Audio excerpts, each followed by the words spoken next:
घरातलं वातावरण मुलांच्या डेव्हलपमेंटसाठी खरंच खूप मॅटर करतं. त्यात पहिला जो फॅक्टर येतो तो म्हणजे काय, तर आई वडिलांमधलं नातं कसं आहे. आई वडील एकमेकांसोबत जर चांगले राहत आहेत तर मुलांचं अपब्रिंगिंग एक्सलंट होऊ शकणार आहे. बट घरात भांडणं होत आहेत, तंटे होत आहेत आणि तेच सगळं मुलं बघतायत तर ह्याचा मुलांच्या मनावरती वाईट परिणाम 100% होऊ शकतो. सो त्याच्यामुळे तुम्ही एकत्र कुटुंबात राहत असाल किंवा तुम्ही इंडिव्हिज्युअली राहत असाल, कसेही राहा, पण घरातलं वातावरण हे मोठ्यांच्या हातात आहे. जसं तुम्ही ते ठेवणार आहात तसं मुलांच्या अपब्रिंगिंग वरती परिणाम होणार आहे. ते चांगलं असेल तर मुलांचं अपब्रिंगिंग होण्यासाठी खूप मदत होईल. जर त्याच्यात काही कमी जास्ती गोष्टी होत असतील, भांडणं तंटे होत असतील, तर त्याचा खराब इफेक्ट मुलांच्या मनावरती होऊ शकतो आणि जो लॉंग टर्म राहू शकतो. त्याच्यामुळे एवढीशी एक छोटी जरी काळजी घेतली म्हणजे एखाद दिवशी भांडण होऊच शकतं आई वडिलांमध्ये, पण ते त्यांच्या समोर न करता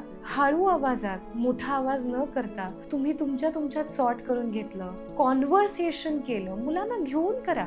तंटा भांडण ह्याच्याऐवजी ती एक चर्चा झाली पाहिजे. त्याला भांडणाचं स्वरूप नाही आलं पाहिजे, की ह्यातनं मुलंही शिकतील. म्हणजे असं नाहीये की त्यांच्या समोर तुम्हाला फक्त गुडी गुडी राहायचंय, हा मी किती छान आहोत, कसं आहे, ह्याचा सुद्धा चुकीचा इफेक्ट मुलांच्या मनावरती होऊ शकतो. कारण की मुलं मग रेडीच नाही होत, त्यांना सगळं छान छान वाटतं. सो वरती खाली गोष्टी होतच राहतात आणि आपणच असतो घरातले की त्यांना ह्या सगळ्या गोष्टींचा ओळख करून देतो. सो ह्या गोष्टींची काळजी घेतली तर मुलं सुद्धा ह्यातनं चांगलं शिकत जातील.